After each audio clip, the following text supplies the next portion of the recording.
Can you hear me, by the way? What is Sorry, if you could just stay muted, there's a bit of feedback. Okay, so yeah, we have a question about someone who's already applied for university and they're still waiting for their decision.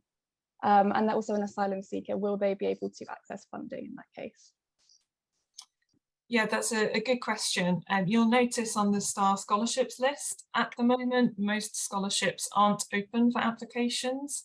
A lot of universities will start to open scholarship applications between November and January, some of them even later. If you're not sure about the university you've applied to and what scholarships they offer or how to apply, contact the university. It's best if you start with the STAR scholarships list, click through to the website that's listed there. There is usually a contact point specifically for the scholarship.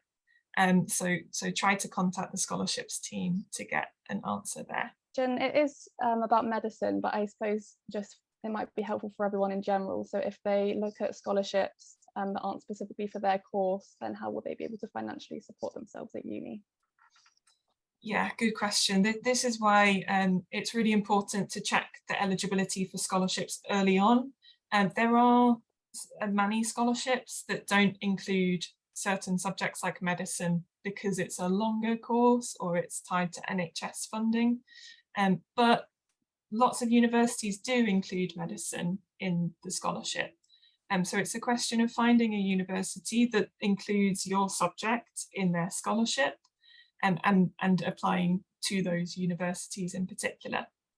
There are also scholarships for specific subject areas, as I mentioned, on our other scholarships and grants page.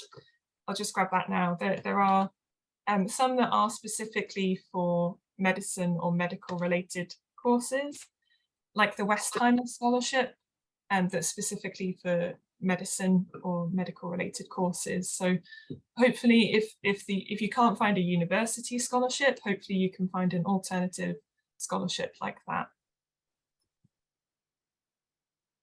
Lovely. And for someone who just wrote in the Zoom chat, just to let you know that yes, this is being recorded, so you will get a recording of this afterwards.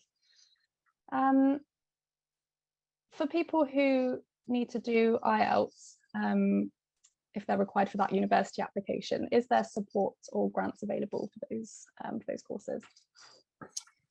Yeah, good question. The first step I would recommend is contacting RefuAid that I mentioned run a program specifically about IELTS and provide support with IELTS costs. It is though worth checking with the university. In our pre-university courses list, I mentioned there's a list of English language programs that universities offer. I'll pop the link in the chat there. If a university offers a pre-sessional course, they're usually called, that just means before the university course starts, you can do an English language program, and then they might accept that as a qualification to enter the university rather than IELTS. So either, try to find support with the IELTS cost from RefuAid or from the university, or see if the university is willing to accept a different type of qualification or pre-sessional course. Great. So this person has asked if they're applying for a scholarship, should they go through UCAS or do they need to apply directly through the uni? Yeah, different application processes. So you apply for your course. If you're applying for an undergraduate course, you apply through UCAS. Then for the scholarship, you apply directly to the university. Okay, so it's two separate application processes. Apply for the course first, and then apply for the scholarship.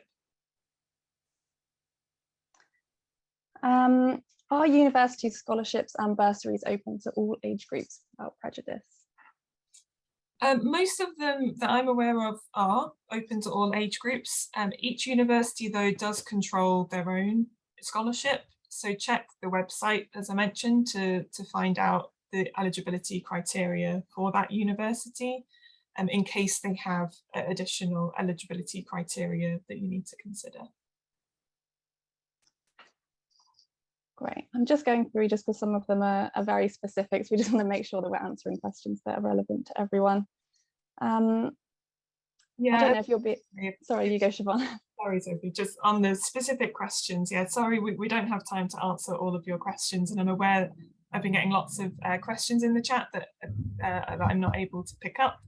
So either register your interest in a mentoring session or go to the resources and support list in the applicant pack and contact the other organisations that are listed there, like Refugee Education UK or Breaking Barriers, that offer mentoring support to give you more in-depth advice.